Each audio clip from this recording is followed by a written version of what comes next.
أعوذ بالله من الشيطان الرجيم. بسم الله الرحمن الرحيم.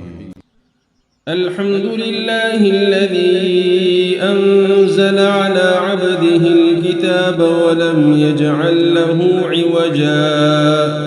قيما لينذر بأسا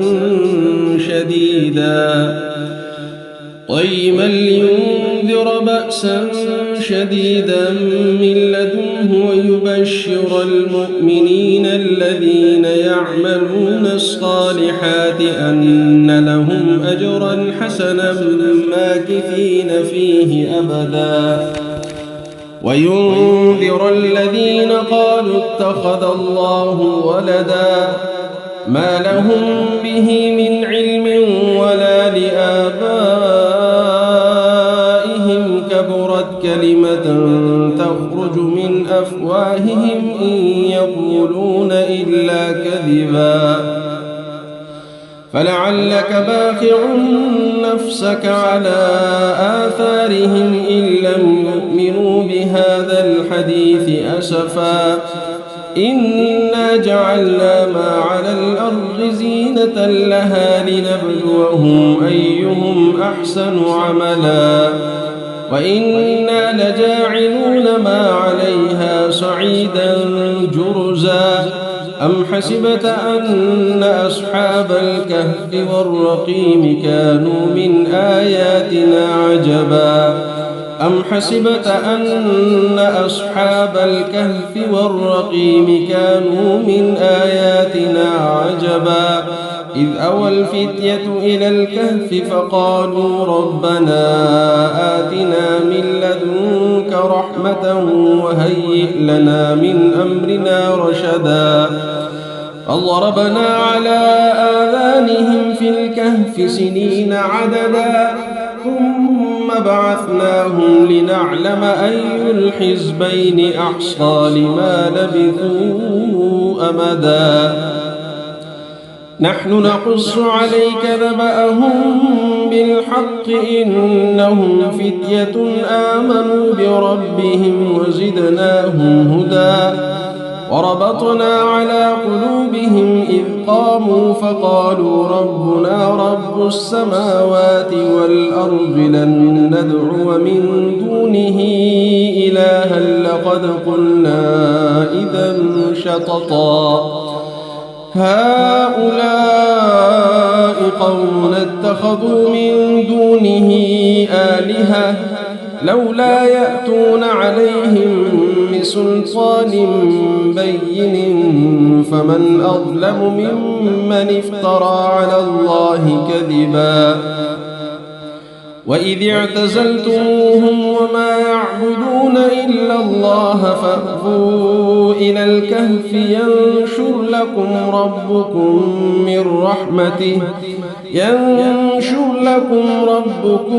من رحمته ويهيئ لكم من أمركم مرفقا وترى الشمس إذا طلعت تزاور عن كهفهم ذات اليمين وإذا غربت تقرضهم ذات الشمال وهم في فجوة منه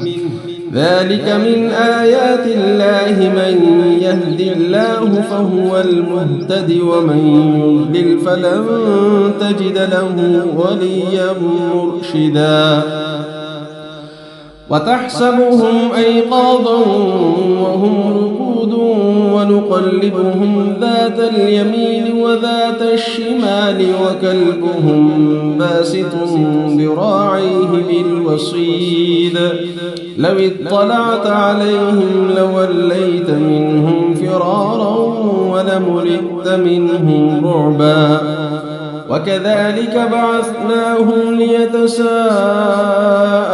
بينهم قال قائل منهم كم لبثتم قالوا لبثنا يوما أو بعض يوم قالوا ربكم أعلم بما لبثتم فابعثوا أحدكم بورقكم هذه إلى المدينة فلينظر أيها أزكى طعاما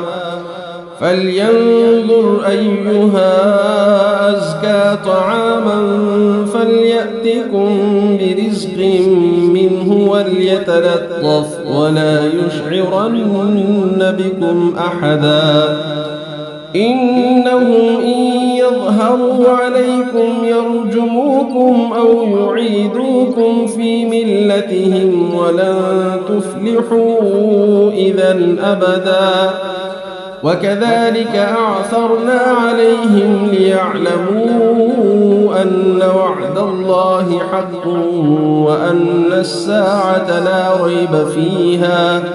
إذ يتنازعون بينهم أمرهم فقالوا ابنوا عليهم بنيانا ربهم أعلم بهم قال الذين غلبوا على أمرهم لنتخذن عليهم مسجدا سيقولون ثلاثة رابعهم كلبهم ويقولون خمسة سادسهم كلبهم رجما بالغيب ويقولون سبعة وثامنهم كلبهم قل ربي أعلم بعدتهم ما يعلمهم إلا قليل فلا تمار فيهم إلا مراء ظاهرا ولا تستفت فيهم منهم أحدا ولا تقولن لشيء إني فاعل ذلك غدا إلا أن يشاء الله واذكر ربك إذا نسيت وقل عسى أن يهديني ربي لأقرب من هذا رشدا ولبثوا في كهفهم 300 سنين وازدادوا 9 قل الله أعلم بما لبثوا له غيب السماوات والأرض أبصر به وأسمع ما لهم من دونه من ولي ولا يشرك في حكمه أحدا واتل ما أوحي إليك من كتاب ربك لا مبدل لكلماته ولن تجد من دونه ملتحدا واصبر نفسك مع الذين يدعون ربهم بالغداة والعشي يريدون وجهه ولا تعد عيناك عنهم تريد زينة الحياة الدنيا ولا تطع من أغفلنا قلبه عن ذكرنا واتبع هواه وكان أمره فرطا وقل الحق من ربكم فمن شاء فليؤمن ومن شاء فليكفر إنا أعتدنا للظالمين نارا أحاط بهم سرادقها وإن يستغيثوا يغاثوا بماء كالمهل يشوي الوجوه بئس الشراب وساءت مرتفقا إن الذين آمنوا وعملوا الصالحات إنا لا نضيع أجر من أحسن عملا أولئك لهم جنات عدن تجري من تحتهم الأنهار يحلون فيها من أساور من ذهب ويلبسون ثيابا خضرا من سندس واستبرق متكئين فيها على الأرائك نعم الثواب وحسنت مرتفقا واضرب لهم مثل الرجلين جعلنا لأحدهما جنتين من أعناب وحففناهما بنخل وجعلنا بينهما زرعا كلتا الجنتين آتت أكلها ولم تظلم منه شيئا وفجرنا خلالهما نهرا وكان له ثمر فقال لصاحبه وهو يحاوره أنا أكثر منك مالا وأعز نفرا ودخل جنته وهو ظالم لنفسه قال ما أظن أن تبيد هذه أبدا وما أظن الساعة قائمة ولئن رددت إلى ربي لأجدن خيرا منها منقلبا قال له صاحبه وهو يحاوره أكفرت بالذي خلقك من تراب ثم من نطفة ثم سواك رجلا لكن هو الله ربي ولا أشرك بربي أحدا ولولا إذ دخلت جنتك قلت ما شاء الله لا قوة إلا بالله إن ترني أنا أقل منك مالا وولدا فعسى ربي أن يؤتيني خيرا من جنتك ويرسل عليها حسبانا من السماء فتصبح صعيدا زلقا أو يصبح ماؤها غورا فلن تستطيع له طلبا وأحيط بثمره فأصبح يقلب كفيه على ما أنفق فيها وهي خاوية على عروشها ويقول يا ليتني لم أشرك بربي أحدا ولم تكن له فئة ينصرونه من دون الله وما كان منتصرا هنالك الولاية لله الحق هو خير ثوابا وخير عقبا واضرب لهم مثل الحياة الدنيا كماء إن أنزلناه من السماء فاختلط به نبات الأرض فأصبح هشيما تذروه الرياح وكان الله على كل شيء مقتدرا المال والبنون زينة الحياة الدنيا والباقيات الصالحات خير عند ربك ثوابا وخير أملا ويوم نسير الجبال وترى الأرض بارزة وحشرناهم فلم نغادر منهم أحدا وعرضوا على ربك صفا لقد جئتمونا كما خلقناكم أول مرة بل زعمتم أن لن نجعل لكم موعدا ووضع الكتاب فترى المجرمين مشفقين مما فيه ويقولون يا ويلتنا ما لهذا الكتاب لا يغادر صغيرة ولا كبيرة إلا أحصاها ووجدوا ما عملوا حاضرا ولا يظلم ربك أحدا وإذ قلنا للملائكة اسجدوا لآدم فسجدوا إلا إبليس كان من الجن ففسق عن أمر ربه أفتتخذونه وذريته أولياء من دوني وهم لكم عدو بئس للظالمين بدلا ما أشهدتهم خلق السماوات والأرض ولا خلق أنفسهم وما كنت متخذ المضلين عضدا ويوم يقول نادوا شركائي الذين زعمتم فدعوهم فلم يستجيبوا لهم وجعلنا بينهم موبقا ورأى المجرمون النار فظنوا أنهم واقعوها ولم يجدوا عنها مصرفا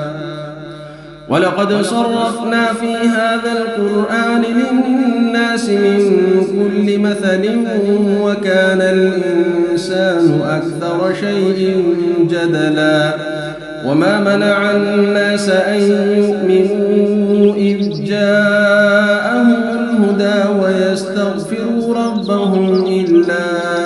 أن تأتيهم سنة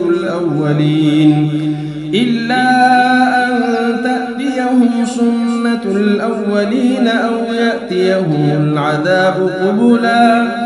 وما نرسل المرسلين إلا مبشرين ومنذرين ويجادل الذين كفروا بالباطل ليدحضوا به الحق واتخذوا آياتي وما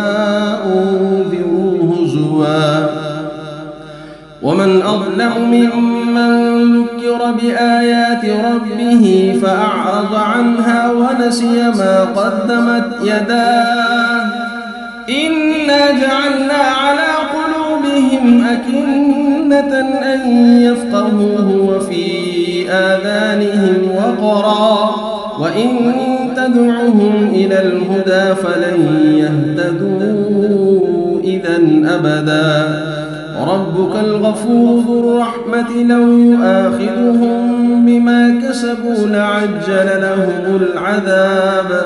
بل لهم موعد لن يجدوا من دونه موئلا وتلك القرى أهلكناهم لما ظلموا وجعلنا لمهلكهم موعدا وإذ قال موسى لفتاه لا أبرح حتى أبلغ مجمع البحرين أو أمضي حقبا فلما بلغا مجمع بينهما نسيا حوتهما فاتخذ سبيله في البحر سربا فلما جاوزا قال لفتاه آتنا غداءنا لقد لقينا من سفرنا هذا نصبا قال أرأيت إذ أوينا إلى الصخرة فإني نسيت الحوت وما أنسانيه إلا الشيطان أن أذكره واتخذ سبيله في البحر عجبا قال ذلك ما كنا نبغي فارتدا على آثارهما قصصا فوجدا عبدا من عبادنا آتيناه رحمة من عندنا وعلمناه من لدنا علما قال له موسى هل أتبعك على أن تعلمني مما علمت رشدا قال إنك لن تستطيع معي صبرا وكيف تصبر على ما لم تحط به خبرا قال ستجدني إن شاء الله صابرا ولا أعصي لك أمرا قال فإن اتبعتني فلا تسألني عن شيء حتى أحدث لك منه ذكرا فانطلقا حتى إذا ركبا في السفينة خرقها قال أخرقتها لتغرق أهلها لقد جئت شيئا إمرا قال ألم أقل إنك لن تستطيع معي صبرا قال لا تؤاخذني بما نسيت ولا ترهقني من أمري عسرا فانطلقا حتى إذا لقيا غلاما فقتله قال أقتلت نفسا زكية بغير نفس لقد جئت شيئا نكرا قال ألم أقل لك إنك لن تستطيع معي صبرا قال إن سألتك عن شيء بعدها فلا تصاحبني قد بلغت من لدني عذرا فانطلقا حتى إذا أتيا أهل قرية استطعما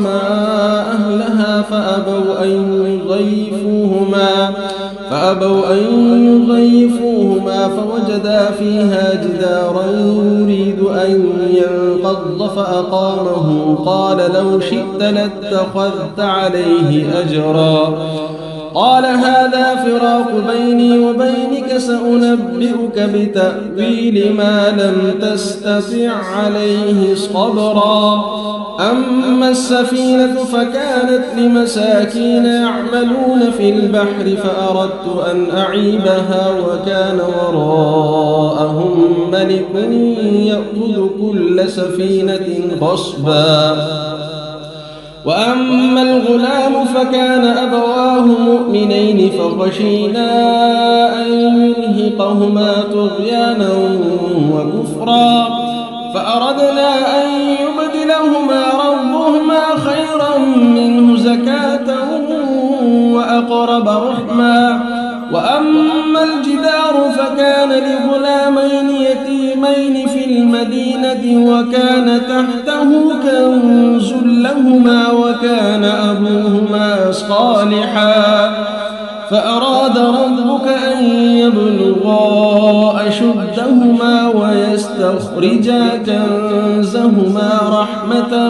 من ربك وما فعلته عن أمري ذلك تأويل ما لم تسطع عليه صبرا ويسألونك عن ذي القرنين قل سأتلو عليكم منه ذكرا إنا مكنا له في الأرض وآتيناه من كل شيء سببا فأتبع سببا حتى إذا بلغ مغرب الشمس وجدها تغرب في عين حمئة ووجد عندها قوما قلنا يا ذا القرنين إما أن تعذب وإما أن تتخذ فيهم حسنا قال أما من ظلم فسوف نعذبه ثم يرد إلى ربه فيعذبه عذابا نكرا وأما من آمن وعمل صالحا فله جزاء الحسنى وسنقول له من أمرنا يسرا ثم أتبع سببا حتى إذا بلغ مطلع الشمس وجدها تطلع على قوم لم نجعل لهم من دونها سترا كذلك وقد أحطنا بما لديه خبرا ثم أتبع سببا حتى إذا بلغ بين السدين وجد من دونهما قوما لا يكادون يفقهون قولا قالوا يا ذا القرنين إن يأجوج ومأجوج مفسدون في الأرض فهل نجعل لك خرجا على أن تجعل بيننا وبينهم سدا قال ما مكني فيه ربي خير فأعينوني بقوة أجعل بينكم وبينهم ردما آتوني زبر الحديد حتى إذا ساوى بين الصدفين قال انفخوا حتى إذا جعله نارا قال آتوني أفرغ عليه قطرا فما استطاعوا أن يظهروه وما استطاعوا له نقبا قال هذا رحمة من ربي فإذا جاء وعد ربي جعله دكاء وكان وعد ربي حقا وتركنا بعضهم يومئذ يموج في بعض ونفخ في الصور فجمعناهم جمعا وعرضنا جهنم يومئذ للكافرين عرضا الذين كانت أعينهم في غطاء عن ذكري وكانوا لا يستطيعون سمعا أفحسب الذين كفروا أن يتخذوا عبادي من دوني أولياء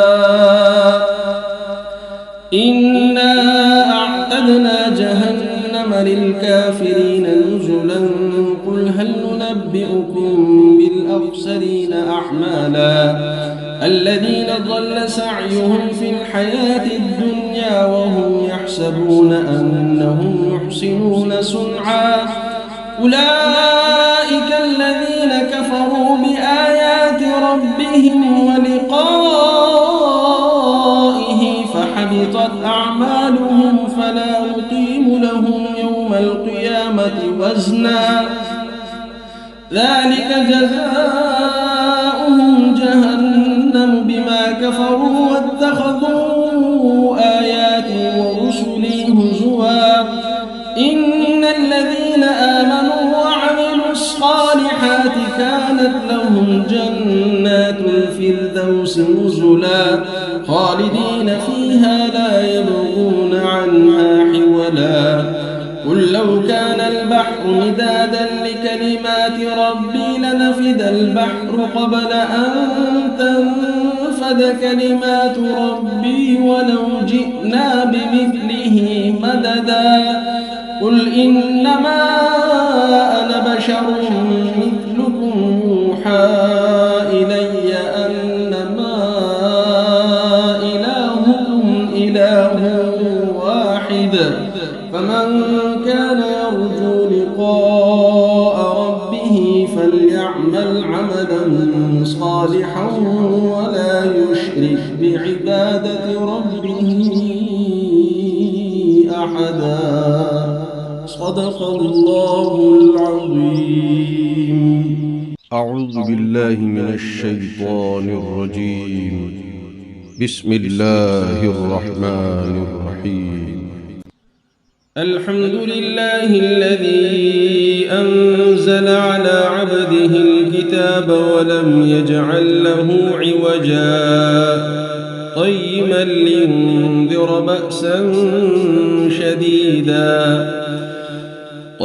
لينذر بأسا شديدا من لدنه ويبشر المؤمنين الذين يعملون الصالحات أن لهم أجرا حسنا ماكثين فيه أبدا وينذر الذين قالوا اتخذ الله ولدا ما لهم به من علم ولا لآبائهم كبرت كلمة تخرج من أفواههم إن يقولون إلا كذبا فلعلك باخع نفسك على آثارهم إن لم يؤمنوا بهذا الحديث أسفا إنا جعلنا ما على الأرض زينة لها لنبلوهم أيهم أحسن عملا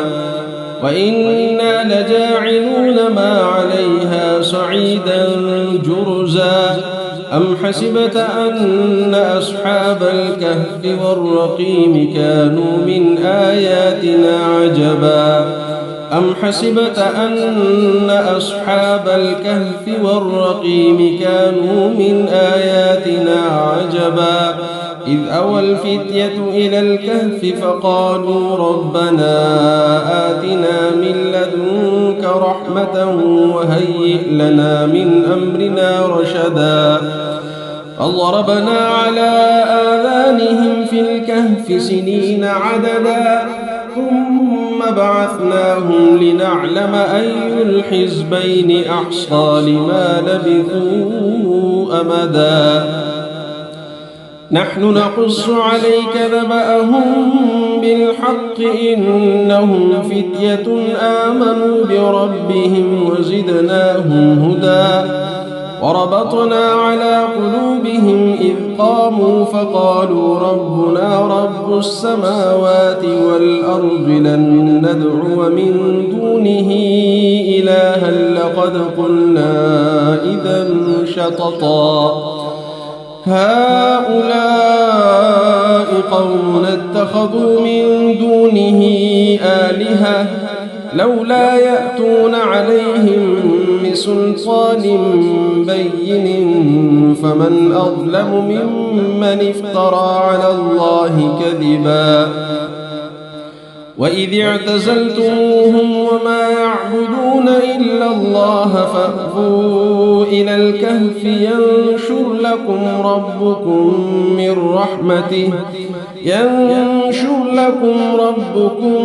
من رحمته ويهيئ لكم من أمركم مرفقا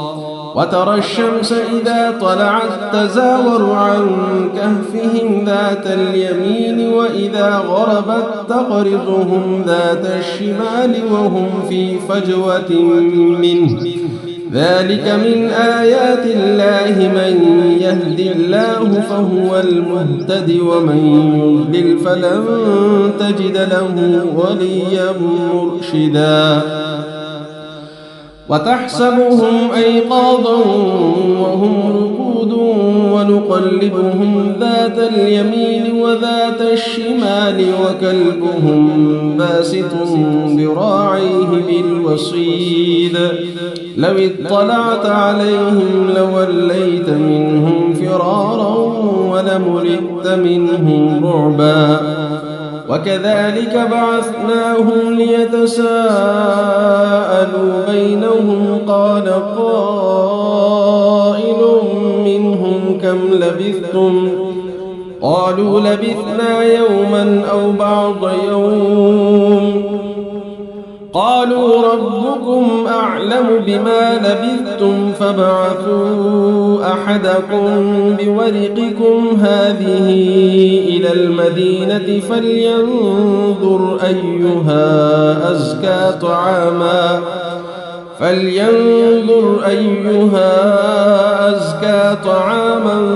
فليأتكم برزق منه وليتلطف ولا يشعرن بكم أحدا إنهم إن يظهروا عليكم يرجموكم أو يعيدوكم في ملتهم ولن تفلحوا إذا أبدا وكذلك أعثرنا عليهم ليعلموا أن وعد الله حق وأن الساعة لا ريب فيها إذ يتنازعون بينهم أمرهم فقالوا ابنوا عليهم بنيانا ربهم أعلم بهم قال الذين غلبوا على أمرهم لنتخذن عليهم مسجدا سيقولون ثلاثة رابعهم كلبهم ويقولون خمسة سادسهم كلبهم رجما بالغيب ويقولون سبعة وثامنهم كلبهم قل ربي أعلم بعدتهم ما يعلمهم إلا قليل فلا تمار فيهم إلا مراء ظاهرا ولا تستفت فيهم منهم أحدا ولا تقولن لشيء إني فاعل ذلك غدا إلا أن يشاء الله واذكر ربك إذا نسيت وقل عسى أن يهديني ربي لأقرب من هذا رشدا ولبثوا في كهفهم 300 سنين وازدادوا 9 قل الله أعلم بما لبثوا له غيب السماوات والأرض أبصر به وأسمع ما لهم من دونه من ولي ولا يشرك في حكمه أحدا واتل ما أوحي إليك من كتاب ربك لا مبدل لكلماته ولن تجد من دونه ملتحدا واصبر نفسك مع الذين يدعون ربهم بالغداة والعشي يريدون وجهه ولا تعد عيناك عنهم تريد زينة الحياة الدنيا ولا تطع من أغفلنا قلبه عن ذكرنا واتبع هواه وكان أمره فرطا وقل الحق من ربكم فمن شاء فليؤمن ومن شاء فليكفر إنا أعتدنا للظالمين نارا أحاط بهم سرادقها وإن يستغيثوا يغاثوا بماء كالمهل يشوي الوجوه بئس الشراب وساءت مرتفقا إن الذين آمنوا وعملوا الصالحات إنا لا نضيع أجر من أحسن عملا أولئك لهم جنات عدن تجري من تحتهم الأنهار يحلون فيها من أساور من ذهب ويلبسون ثيابا خضرا من سندس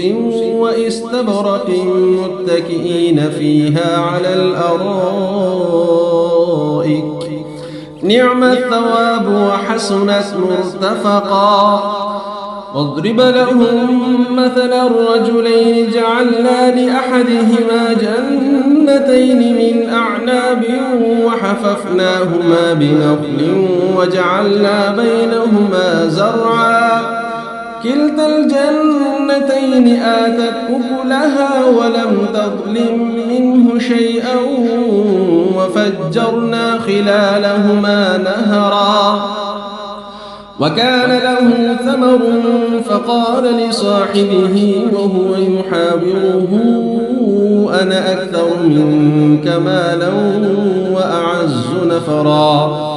ودخل جنته وهو ظالم لنفسه قال ما أظن أن تبيد هذه أبدا وما أظن الساعة قائمة ولئن رددت إلى ربي لأجدن خيرا منها منقلبا قال له صاحبه وهو يحاوره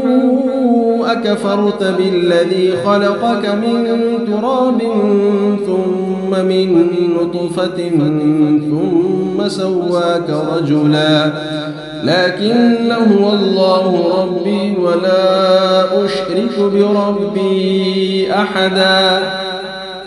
ولولا إذ دخلت جنتك قلت ما شاء الله لا قوة إلا بالله إن ترني أنا أقل منك مالا وولدا فعسى ربي أن يؤتيني خيرا من جنتك ويرسل عليها حسبانا من السماء فتصبح صعيدا زلقا أو يصبح ماؤها غورا فلن تستطيع له طلبا وأحيط بثمره فأصبح يقلب كفيه على ما أنفق فيها وهي خاوية على عروشها ويقول يا ليتني لم أشرك بربي أحدا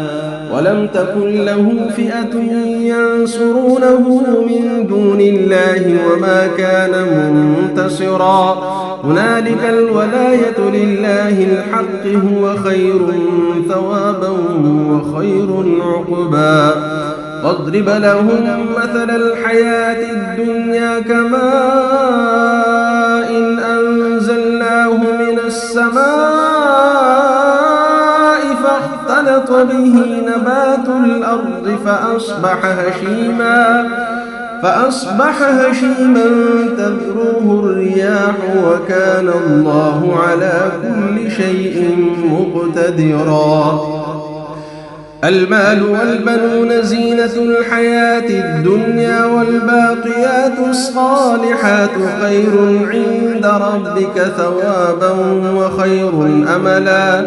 ويوم نسير الجبال وترى الأرض بارزة وحشرناهم فلم نغادر منهم أحدا وعرضوا على ربك صفا لقد جئتمونا كما خلقناكم أول مرة بل زعمتم أن لن نجعل لكم موعدا ووضع الكتاب فترى المجرمين مشفقين مما فيه ويقولون يا ويلتنا ما لهذا الكتاب لا يغادر صغيرة ولا كبيرة إلا أحصاها ووجدوا ما عملوا حاضرا ولا يظلم ربك أحدا. وإذ قلنا للملائكة اسجدوا لآدم فسجدوا إلا إبليس كان من الجن ففسق عن أمر ربه أفتتخذونه وذريته أولياء من دوني وهم لكم عدو بئس للظالمين بدلا. ما أشهدتهم خلق السماوات والأرض ولا خلق أنفسهم وما كنت متخذ المضلين عضدا. ويوم يقول نادوا شركائي الذين زعمتم فدعوهم فلم يستجيبوا لهم وجعلنا بينهم موبقا. ورأى المجرمون النار فظنوا أنهم واقعوها ولم يجدوا عنها مصرفا. ولقد صرفنا في هذا القرآن للناس من كل مثل وكان الإنسان أكثر شيء جدلا. وما منع الناس أن يؤمنوا إذ جاءهم الهدى ويستغفروا ربهم إلا أن تأتيهم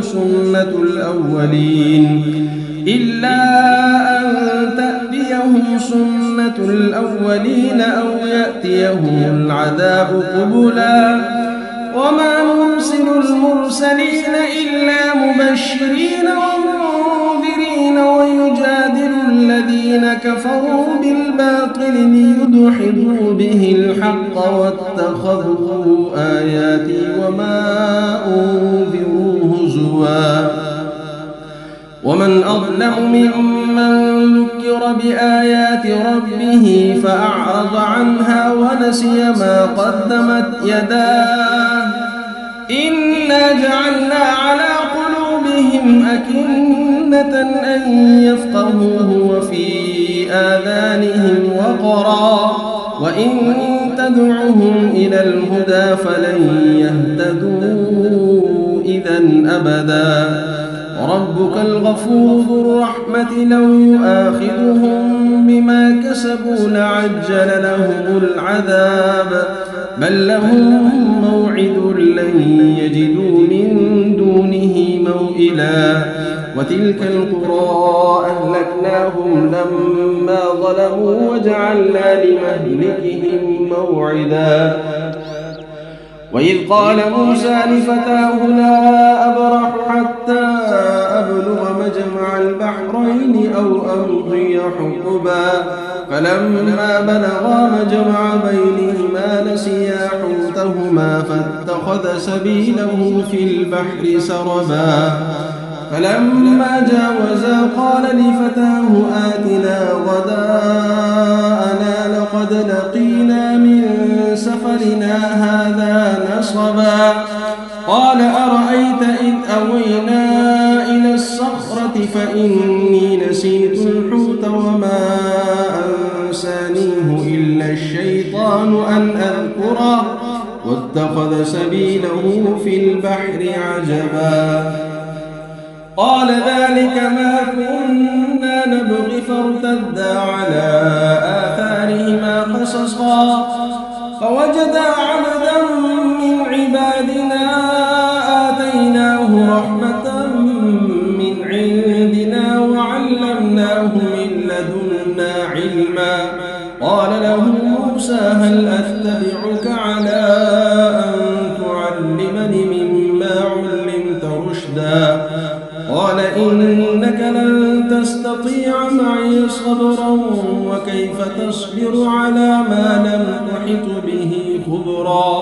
قال ستجدني إن شاء الله صابرا ولا أعصي لك أمرا قال فإن اتبعتني فلا تسألني عن شيء حتى أحدث لك منه ذكرا فانطلقا حتى إذا ركبا في السفينة خرقها قال أخرقتها لتغرق أهلها لقد جئت شيئا إمرا قال ألم أقل إنك لن تستطيع معي صبرا قال لا تؤاخذني بما نسيت ولا ترهقني من أمري عسرا فانطلقا حتى إذا لقيا غلاما فقتله قال أقتلت نفسا زكية بغير نفس لقد جئت شيئا نكرا قال ألم أقل لك إنك لن تستطيع معي صبرا قال إن سألتك عن شيء بعدها فلا تصاحبني قد بلغت من لدني عذرا فانطلقا حتى إذا أتيا أهل قرية استطعما أهلها فأبوا أن يضيفوهما فوجدا فيها جدارا يريد أن ينقض فأقامه قال لو شئت لاتخذت عليه أجرا قال هذا فراق بيني وبينك سأنبئك بتأويل ما لم تستطع عليه صبرا أما السفينة فكانت لمساكين يعملون في البحر فأردت أن أعيبها وكان وراءهم ملك يأخذ كل سفينة غصبا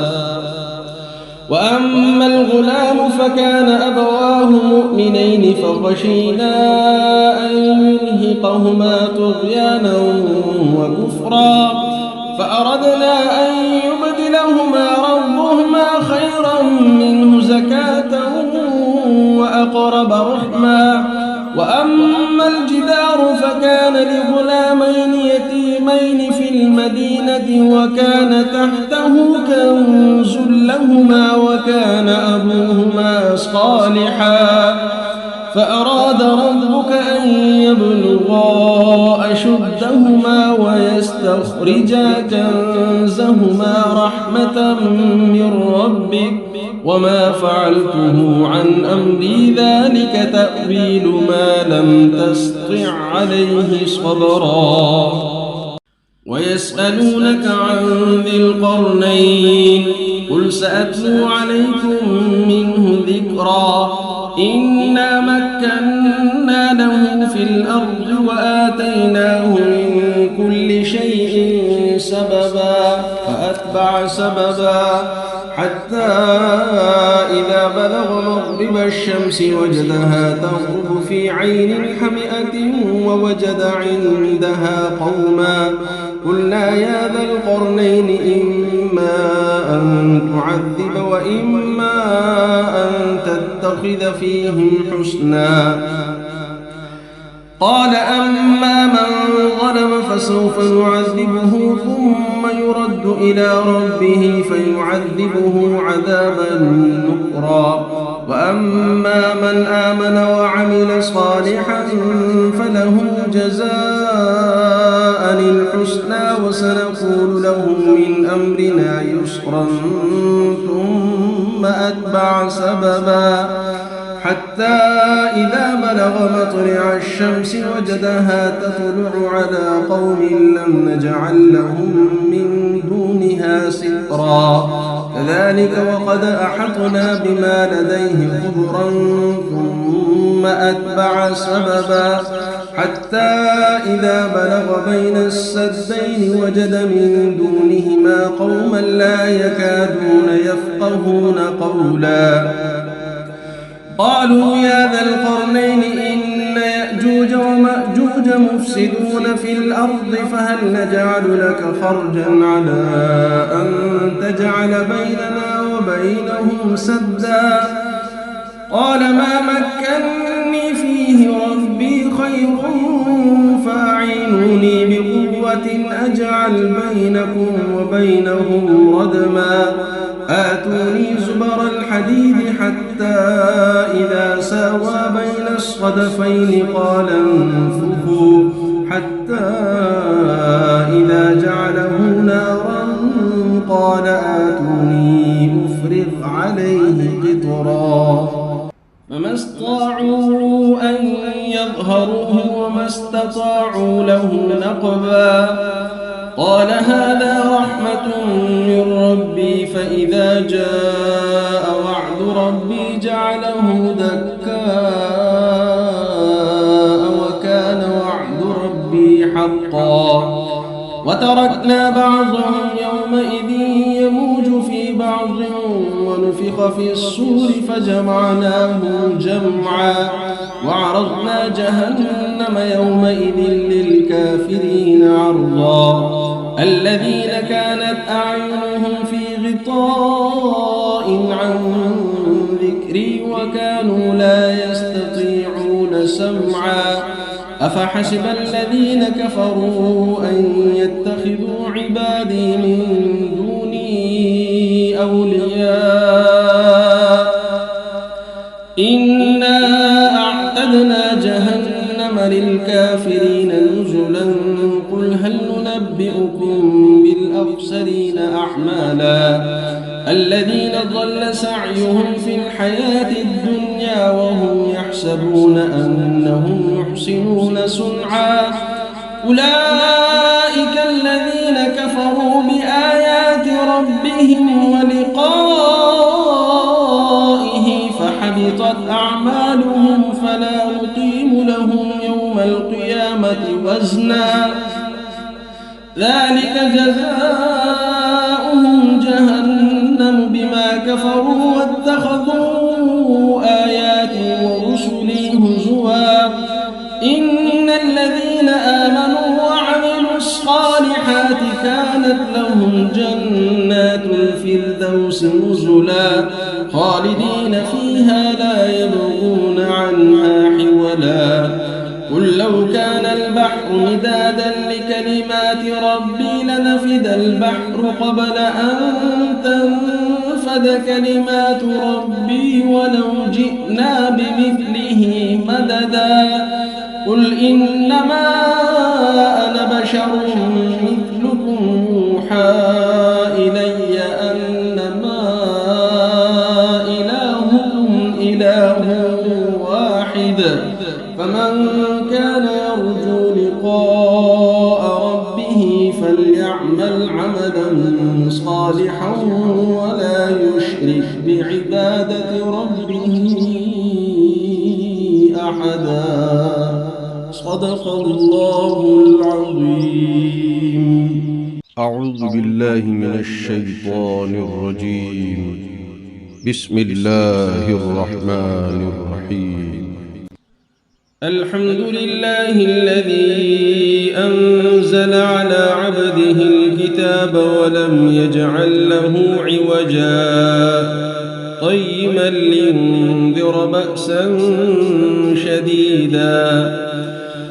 قيما لينذر بأسا شديدا من لدنه ويبشر المؤمنين الذين يعملون الصالحات أن لهم أجرا حسنا ماكثين فيه أبدا وينذر الذين قالوا اتخذ الله ولدا ما لهم به من علم ولا لآبائهم كبرت كلمة تخرج من أفواههم إن يقولون إلا كذبا فلعلك باخع نفسك على آثارهم إن لم يؤمنوا بهذا الحديث أسفا إنا جعلنا ما على الأرض زينة لها لنبلوهم أيهم أحسن عملا وإنا لجاعلون ما عليها صعيدا جرزا أم حسبت أن أصحاب الكهف والرقيم كانوا من آياتنا عجبا أم حسبت أن أصحاب الكهف والرقيم كانوا من آياتنا عجبا إذ أوى الفتية إلى الكهف فقالوا ربنا آتنا من لدنك رحمة وهيئ لنا من أمرنا رشدا فضربنا على آذانهم في الكهف سنين عددا ثم بعثناهم لنعلم أي الحزبين أحصى لما لبثوا أمدا نحن نقص عليك نبأهم بالحق إنهم فتية آمنوا بربهم وزدناهم هدى وربطنا على قلوبهم إذ قاموا فقالوا ربنا رب السماوات والأرض لن ندعو من دونه إلها لقد قلنا إذا شططا هؤلاء قوم اتخذوا من دونه آلهة لولا يأتون عليهم بسلطان بين فمن أظلم ممن افترى على الله كذبا وإذ اعتزلتموهم وما يعبدون إلا الله فأووا إلى الكهف ينشر لكم ربكم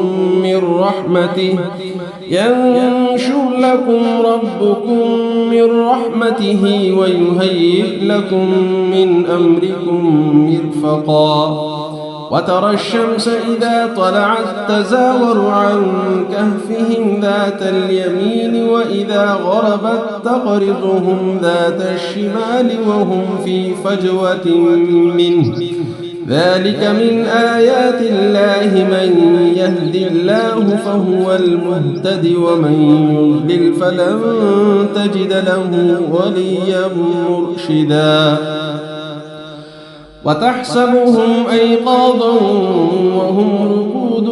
ونقلبهم ذات اليمين وذات الشمال وكلبهم باسط ذراعيه بالوصيد لو اطلعت عليهم لوليت منهم فرارا ولملئت منهم رعبا وكذلك بعثناهم ليتساءلوا بينهم قال قائل منهم كم لبثتم قالوا لبثنا يوما أو بعض يوم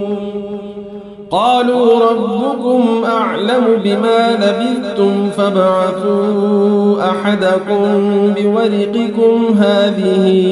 إلى المدينة فلينظر أيها أزكى طعاما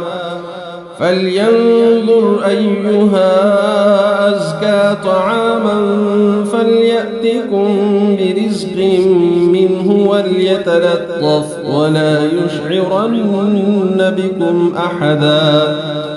إنهم إن يظهروا عليكم يرجموكم أو يعيدوكم في ملتهم ولن تفلحوا إذا أبدا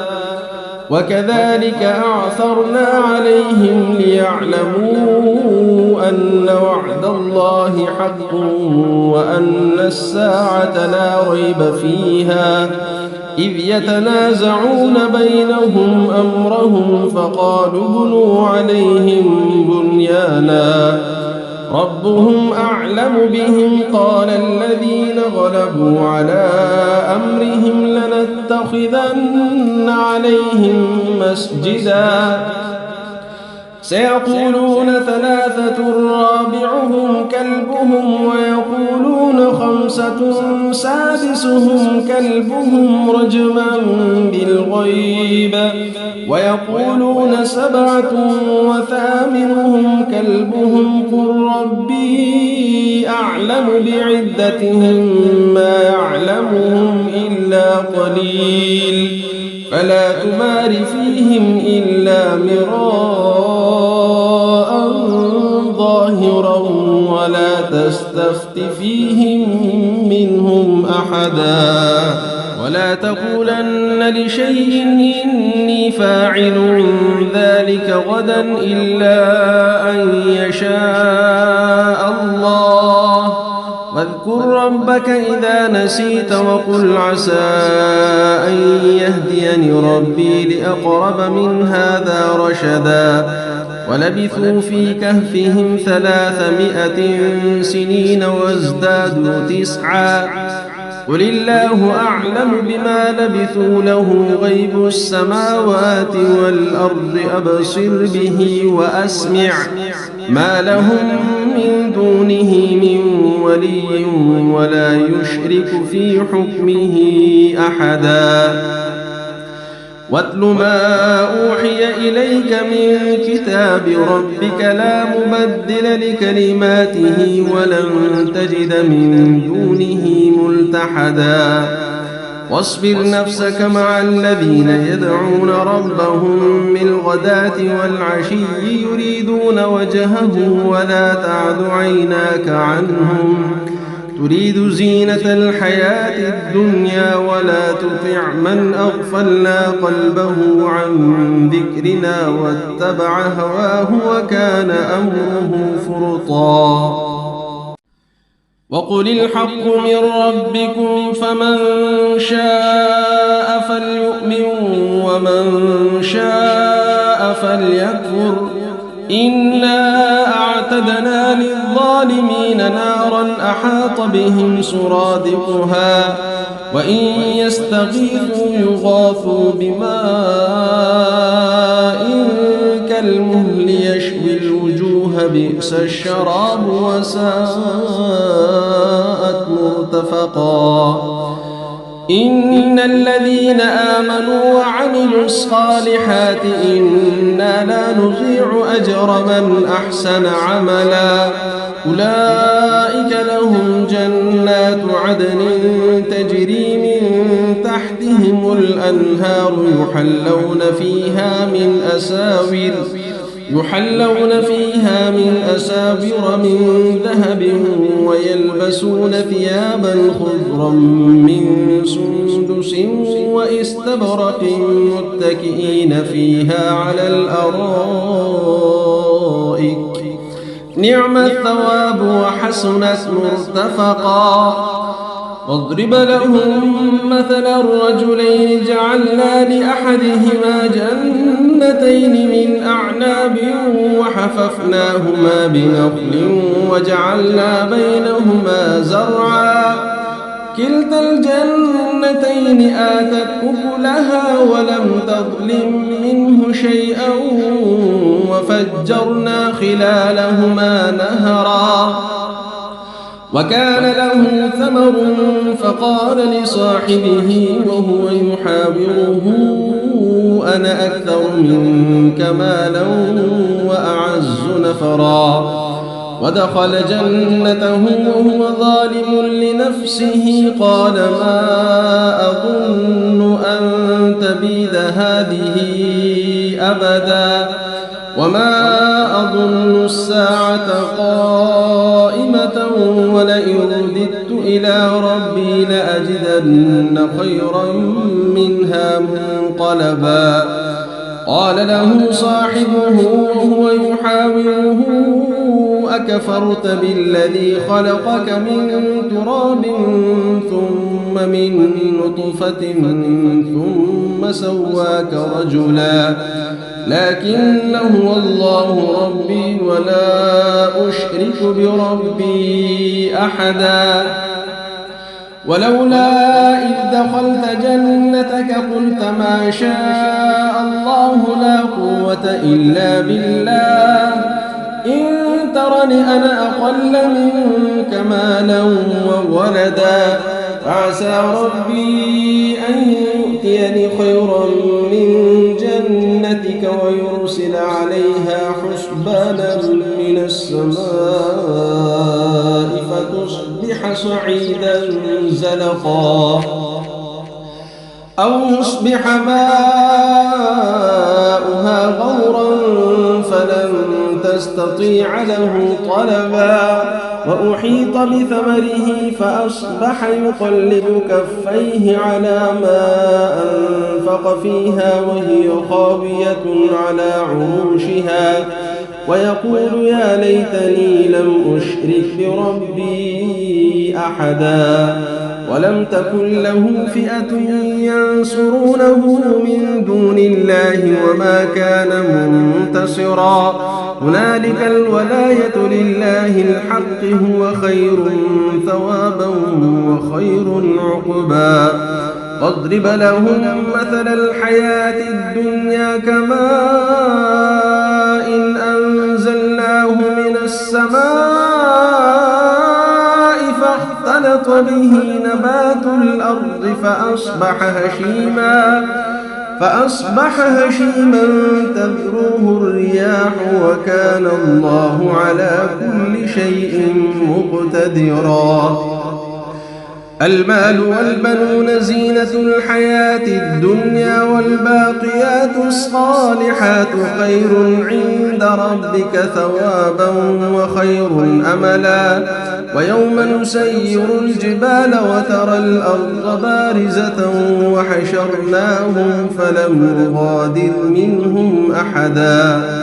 وعرضوا على ربك صفا لقد جئتمونا كما خلقناكم أول مرة بل زعمتم أن لن نجعل لكم موعدا ووضع الكتاب فترى المجرمين مشفقين مما فيه ويقولون يا ويلتنا ما لهذا الكتاب لا يغادر صغيرة ولا كبيرة إلا أحصاها ووجدوا ما عملوا حاضرا ولا يظلم ربك أحدا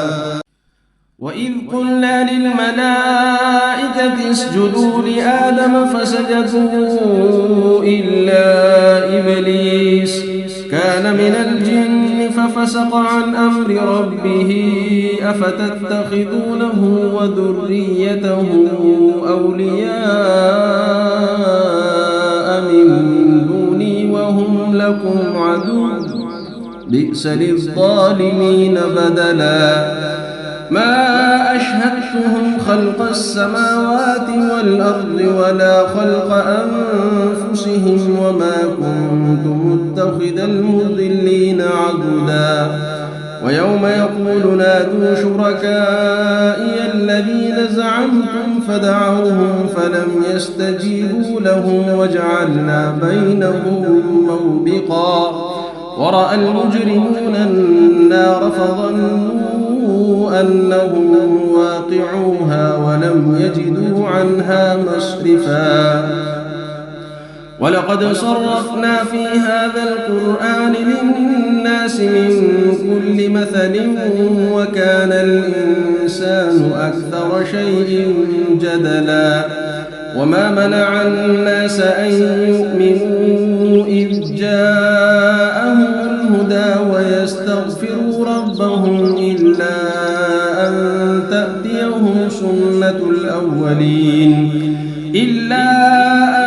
تأتيهم سنة الأولين أو يأتيهم العذاب قبلا وما نرسل المرسلين إلا مبشرين ومنذرين ويجادل الذين كفروا بالباطل ليدحضوا به الحق واتخذوا آياتي وما أنذروا هزوا ومن أظلم ممن ذكر بآيات ربه فأعرض عنها ونسي ما قدمت يداه إنا جعلنا على قلوبهم عليهم أكنة أن يفقهوه وفي آذانهم وقرا وإن تدعهم إلى الهدى فلن يهتدوا إذن أبدا وربك الغفور ذو الرحمة لو يؤاخذهم بما كسبوا لعجل لهم العذاب بل لهم موعد لن يجدوا من دونه موئلا وتلك القرى أهلكناهم لما ظلموا وجعلنا لمهلكهم موعدا وإذ قال موسى لفتاه لا أبرح حتى أبلغ مجمع البحرين أو أمضي حقبا فلما بلغا مجمع بينهما نسيا حوتهما فاتخذ سبيله في البحر سربا فلما جاوزا قال لفتاه آتنا غداءنا لقد لقينا من سفرنا هذا نصبا قال أرأيت إذ أوينا إلى الصخرة فإني نسيت الحوت وما أنسانيه إلا الشيطان أن أذكره واتخذ سبيله في البحر عجبا قال ذلك ما كنا نبغي فارتدا على آثارهما قصصا فوجدا عبدا من عبادنا آتيناه رحمة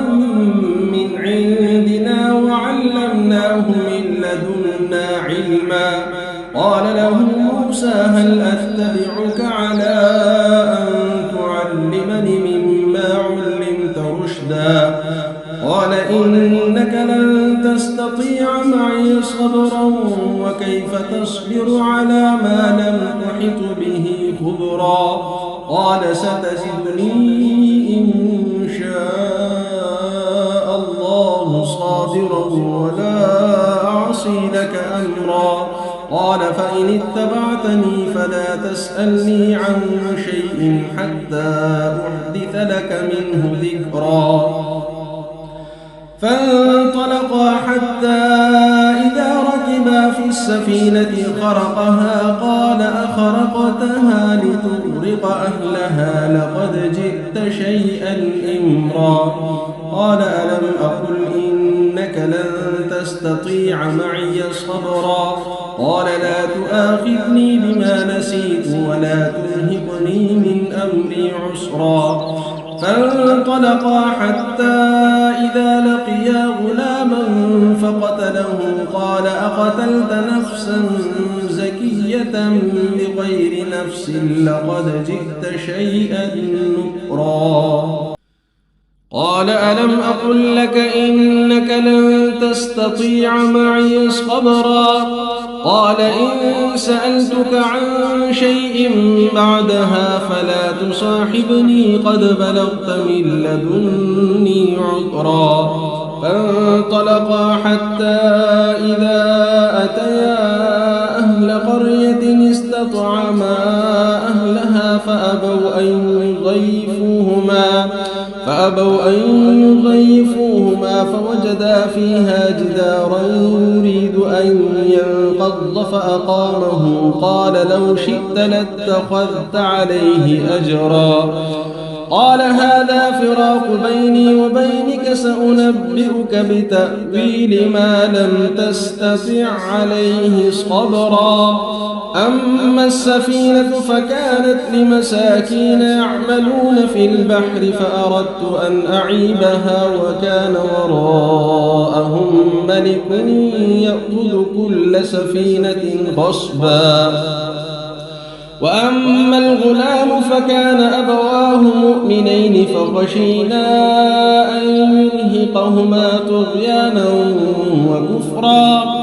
فأردنا أن يبدلهما ربهما خيرا منه زكاة وأقرب رحما وأما الجدار فكان لغلامين يتيمين في المدينة وكان تحته كنز لهما وكان أبوهما صالحا فأراد ربك أن يبلغا أشدهما ويستخرجا كنزهما رحمة من ربك وما فعلته عن أمري ذلك تأويل ما لم تسطع عليه صبرا ويسألونك عن ذي القرنين قل سأتلو عليكم منه ذكرا إنا مكنا له في الأرض وآتيناه من كل شيء سببا فأتبع سببا حتى إذا بلغ مغرب الشمس وجدها تغرب في عين حمئة ووجد عندها قوما قلنا يا ذا القرنين إما أن تعذب وإما أن تتخذ فيهم حسنا قال أما من ظلم فسوف نعذبه ثم يرد إلى ربه فيعذبه عذابا نكرا وأما من آمن وعمل صالحا فله جزاء الحسنى وسنقول له من أمرنا يسرا ثم أتبع سببا حتى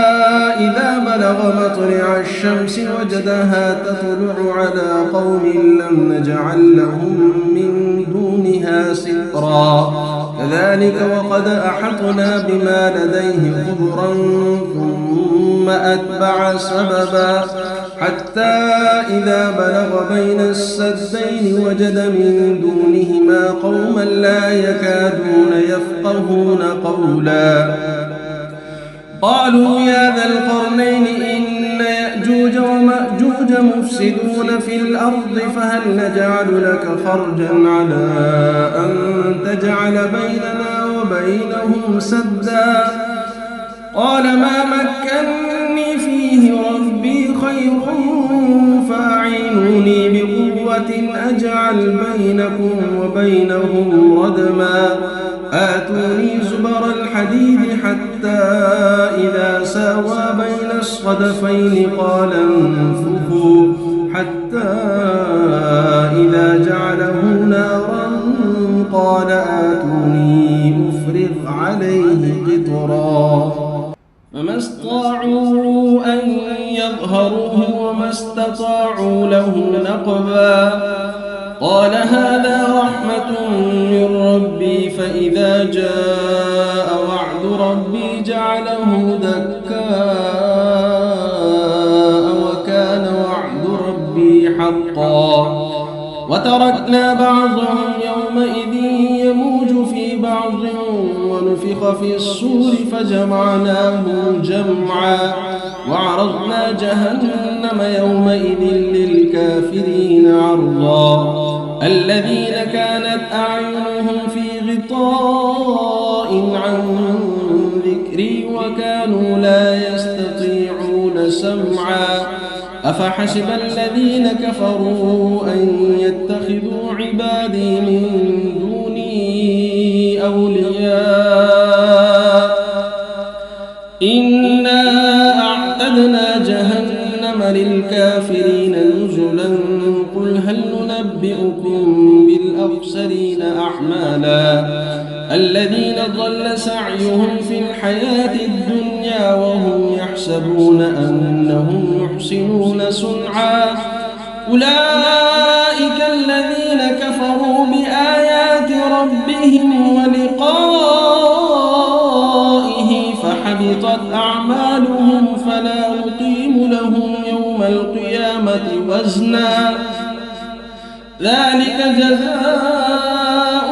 جهنم بما كفروا واتخذوا آياتي ورسلي هزوا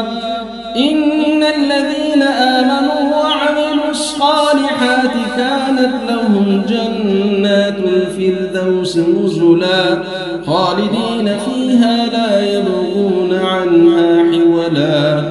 قل لو كان البحر مدادا لكلمات ربي لنفد البحر قبل أن تنفد كلمات ربي ولو جئنا بمثله قل إنما أنا بشر مثلكم يوحى إلي أنما إلهكم إله واحد فمن كان يرجو لقاء ربه فليعمل عملا صالحا ولا يشرك بعبادة ربه أحدا. صدق الله العظيم. أعوذ بالله من الشيطان الرجيم. بسم الله الرحمن الرحيم. الحمد لله الذي أنزل على عبده الكتاب ولم يجعل له عوجا قيما لينذر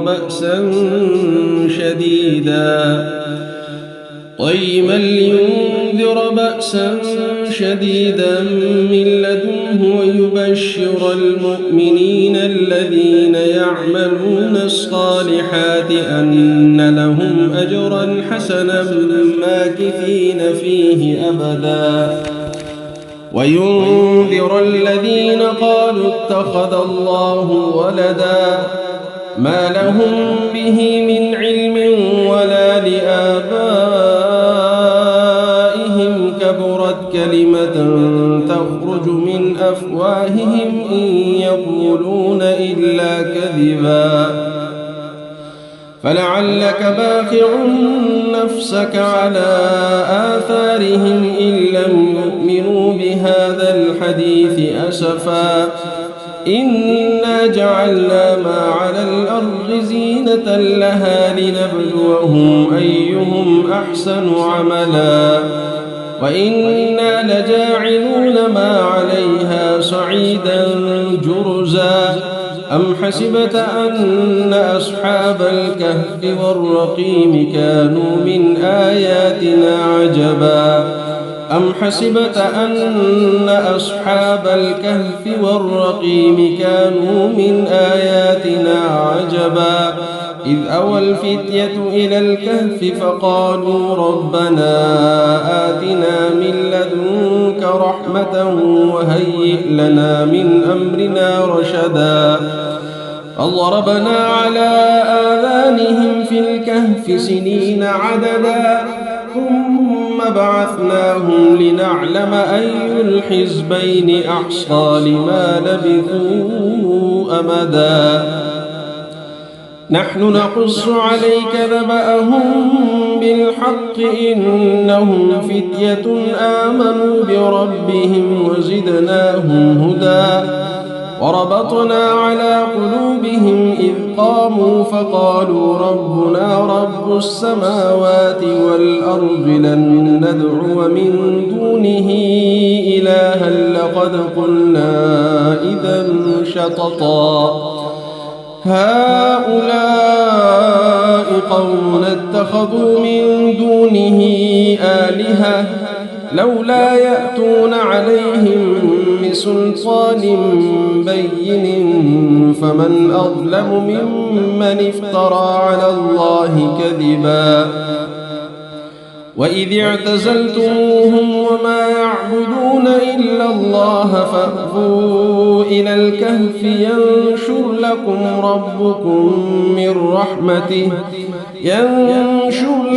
ربكم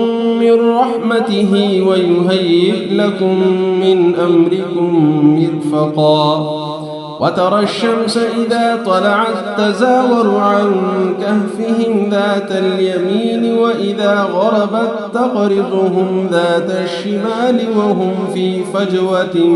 منه ذلك من آيات الله من يهد الله فهو المهتد ومن يضلل فلن تجد له وليا مرشدا وتحسبهم أيقاظا وهم رقود ونقلبهم ذات اليمين وذات الشمال وكلبهم باسط ذراعيه بالوصيد لو اطلعت عليهم لوليت منهم فرارا ولملئت منهم رعبا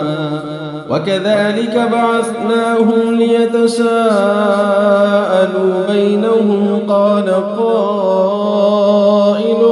منهم كم لبثتم قالوا لبثنا يوما أو بعض يوم قالوا ربكم أعلم بما لبثتم فابعثوا أحدكم بورقكم هذه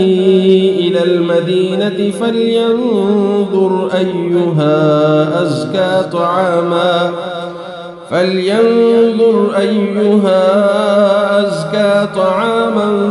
فليأتكم برزق منه وليتلطف ولا يشعرن بكم أحدا إنهم إن يظهروا عليكم يرجموكم أو يعيدوكم في ملتهم ولن تفلحوا إذا أبدا وكذلك أعثرنا عليهم ليعلموا أن وعد الله حق وأن الساعة لا ريب فيها إذ يتنازعون بينهم أمرهم فقالوا ابنوا عليهم بنيانا ربهم أعلم بهم قال الذين غلبوا على أمرهم لنتخذن عليهم مسجدا سيقولون ثلاثة رابعهم كلبهم ويقولون خمسة سادسهم كلبهم رجما بالغيب ويقولون سبعة وثامنهم كلبهم قل ربي أعلم بعدتهم ما يعلمهم إلا قليل فلا تمار فيهم إلا مراء ظاهرا ولا تستفت فيهم منهم أحدا ولا تقولن لشيء إني فاعل ذلك غدا إلا أن يشاء الله واذكر ربك إذا نسيت وقل عسى أن يهديني ربي لأقرب من هذا رشدا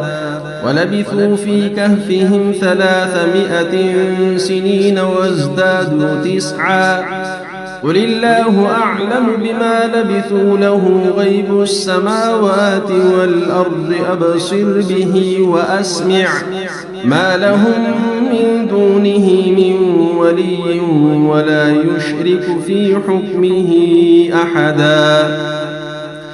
واتل ما أوحي إليك من كتاب ربك لا مبدل لكلماته ولن تجد من دونه ملتحدا واصبر نفسك مع الذين يدعون ربهم بالغداة والعشي يريدون وجهه ولا تعد عيناك عنهم تريد زينة الحياة الدنيا ولا تطع من أغفلنا قلبه عن ذكرنا واتبع هواه وكان أمره فرطا وقل الحق من ربكم فمن شاء فليؤمن ومن شاء فليكفر إنا أعتدنا للظالمين نارا أحاط بهم سرادقها وإن يستغيثوا يغاثوا بماء كالمهل يشوي الوجوه بئس الشراب وساءت مرتفقا إن الذين آمنوا وعملوا الصالحات إنا لا نضيع أجر من أحسن عملا أولئك لهم جنات عدن تجري من تحتهم الأنهار يحلون فيها من أساور من ذهب ويلبسون ثيابا خضرا من سندس واستبرق متكئين فيها على الأرائك نعم الثواب وحسنت مرتفقا واضرب لهم مثلا الرجلين جعلنا لأحدهما جنتين من أعناب وحففناهما بنخل وجعلنا بينهما زرعا كلتا الجنتين آتت أكلها ولم تظلم منه شيئا وفجرنا خلالهما نهرا وكان له ثمر فقال لصاحبه وهو يحاوره أنا أكثر منك مالا وأعز نفرا ودخل جنته وهو ظالم لنفسه قال ما أظن أن تبيد هذه أبدا وما أظن الساعة قائمة ولئن رددت إلى ربي لأجدن خيرا منها منقلبا قال له صاحبه وهو يحاوره أكفرت بالذي خلقك من تراب ثم من نطفة ثم سواك رجلا لكن هو الله ربي ولا أشرك بربي أحدا ولولا إذ دخلت جنتك قلت ما شاء الله لا قوة إلا بالله إن ترني أنا أقل منك مالا وولدا فعسى ربي أن يؤتيني خيرا من جنتك ويرسل عليها حسبانا من السماء فتصبح صعيدا زلقا أو يصبح ماؤها غورا فلن تستطيع له طلبا وأحيط بثمره فأصبح يقلب كفيه على ما أنفق فيها وهي خاوية على عروشها ويقول يا ليتني لم أشرك بربي أحدا ولم تكن له فئة ينصرونه من دون الله وما كان منتصرا هنالك الولاية لله الحق هو خير ثوابا وخير عقبا واضرب لهم مثل الحياة الدنيا كماء إن أنزلناه من السماء فاختلط به نبات الأرض فأصبح هشيما تذروه الرياح وكان الله على كل شيء مقتدرا المال والبنون زينة الحياة الدنيا والباقيات الصالحات خير عند ربك ثوابا وخير أملا ويوم نسير الجبال وترى الأرض بارزة وحشرناهم فلم نغادر منهم أحدا وعرضوا على ربك صفا لقد جئتمونا كما خلقناكم أول مرة بل زعمتم أن لن نجعل لكم موعدا ووضع الكتاب فترى المجرمين مشفقين مما فيه ويقولون يا ويلتنا ما لهذا الكتاب لا يغادر صغيرة ولا كبيرة إلا أحصاها ووجدوا ما عملوا حاضرا ولا يظلم ربك أحدا وإذ قلنا للملائكة اسجدوا لآدم فسجدوا إلا إبليس كان من الجن ففسق عن أمر ربه أفتتخذونه وذريته أولياء من دوني وهم لكم عدو بئس للظالمين بدلا ما أشهدتهم خلق السماوات والأرض ولا خلق أنفسهم وما كنت متخذ المضلين عضدا ويوم يقول نادوا شركائي الذين زعمتم فدعوهم فلم يستجيبوا لهم وجعلنا بينهم موبقا ورأى المجرمون النار فظنوا أنهم واقعوها ولم يجدوا عنها مصرفا ولقد صرفنا في هذا القرآن للناس من كل مثل وكان الإنسان أكثر شيء جدلا وما منع الناس أن يؤمنوا إذ جاءهم الهدى ويستغفروا ربهم إلا أن تأتيهم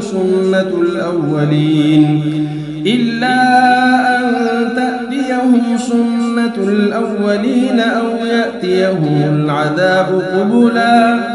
وما نرسل المرسلين إلا مبشرين ومنذرين ويجادل الذين كفروا بالباطل ليدحضوا به الحق واتخذوا آياتي وما أنذروا هزوا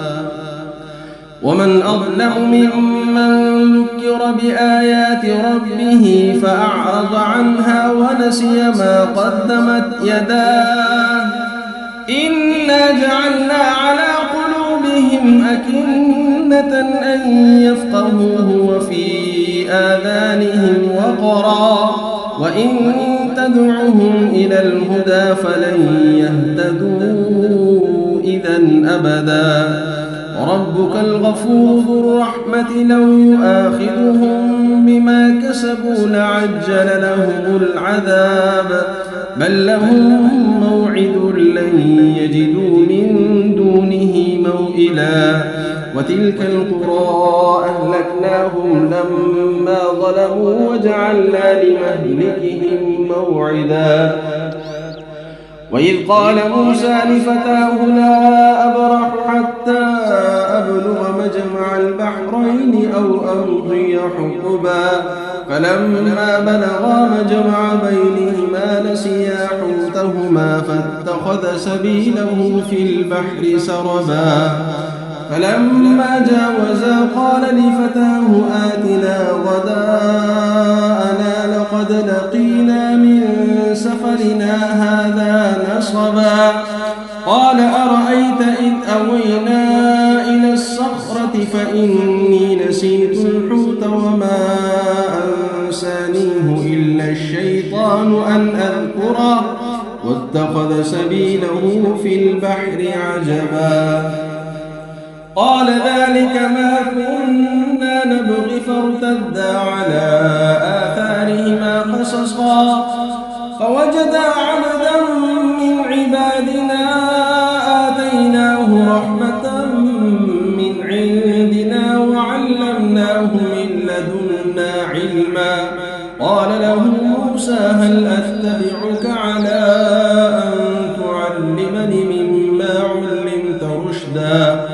قال إنك لن تستطيع معي صبرا وكيف تصبر على ما لم تحط به خبرا قال ستجدني إن شاء الله صابرا ولا أعصي لك أمرا قال فإن اتبعتني فلا تسألني عن شيء حتى أحدث لك منه ذكرا فانطلقا حتى إذا ركبا في السفينة خرقها قال أخرقتها لتغرق أهلها لقد جئت شيئا إمرا قال ألم أقل إنك لن تستطيع معي صبرا قال لا تؤاخذني بما نسيت ولا ترهقني من أمري عسرا فانطلقا حتى إذا لقيا غلاما فقتله قال أقتلت نفسا زكية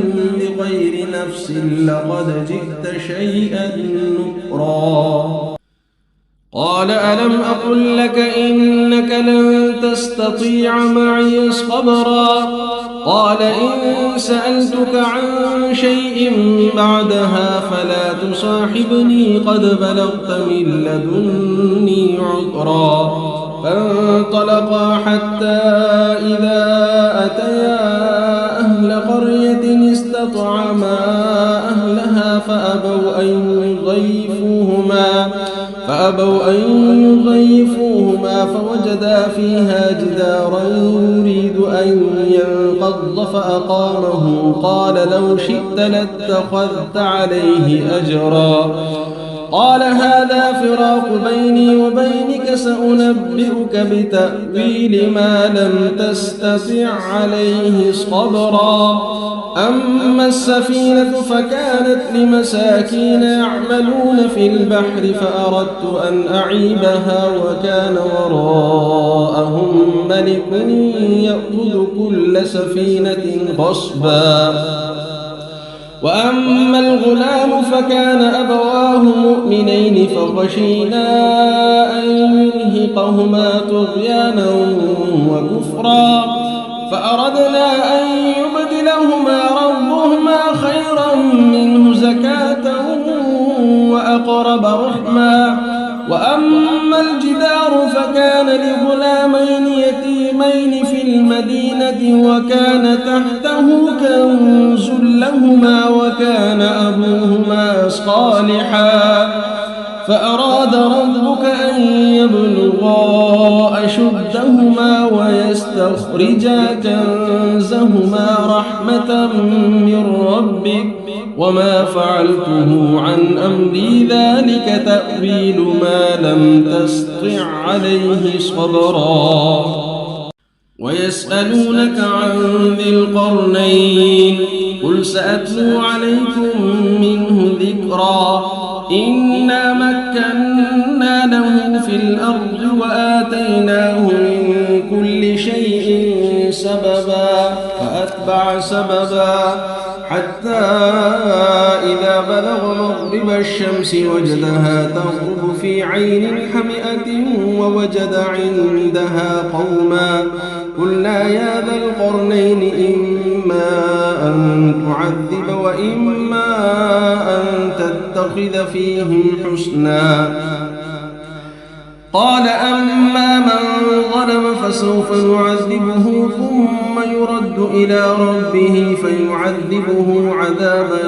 نكرا. وأما من آمن وعمل صالحا فله جزاء الحسنى وسنقول له من أمرنا يسرا ثم أتبع سببا حتى إذا بلغ مطلع الشمس وجدها تطلع على قوم لم نجعل لهم من دونها سترا. كذلك وقد أحطنا بما لديه خبرا ثم أتبع سببا حتى إذا بلغ بين السدين وجد من دونهما قوما لا يكادون يفقهون قولا. قالوا يا ذا القرنين إن يأجوج ومأجوج مفسدون في الأرض فهل نجعل لك خرجا على أن تجعل بيننا وبينهم سدا. قال ما مكني فيه ربي خير فأعينوني بقوة أجعل بينكم وبينهم ردما. آتوني زبر الحديد حتى إذا ساوى بين الصدفين قال انفخوا حتى إذا جعله نارا قال آتوني أفرغ عليه قطرا. فما استطاعوا أن يظهروه وما استطاعوا له نقبا. قال هذا رحمة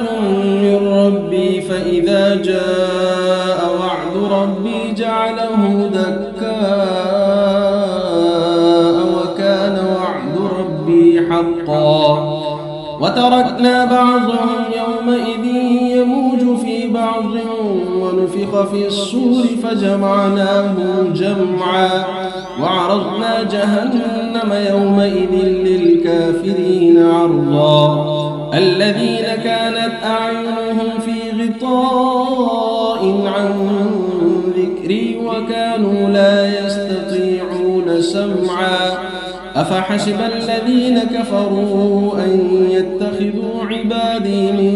دوني أولياء إنا أعتدنا جهنم للكافرين نزلا قل هل ننبئكم بالأخسرين أعمالا الذين ضل سعيهم في الحياة الدنيا وهم يحسبون أنهم يحسنون صنعا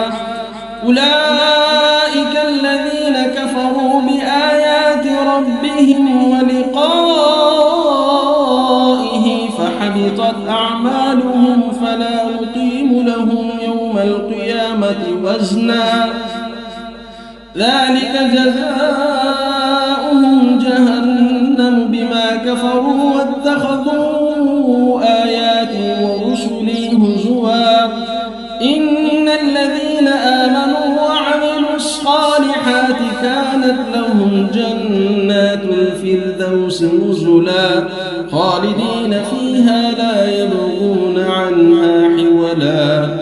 قل لو كان البحر مدادا لكلمات ربي لنفد البحر قبل أن تنفد كلمات ربي ولو جئنا بمثله مددا قل إنما أنا بشر مثلكم يوحى إلي أنما إلهكم إله واحد فمن كان يرجو لقاء ربه فليعمل عملا صالحا ولا يشرك بعبادة ربه أحدا صدق الله العظيم.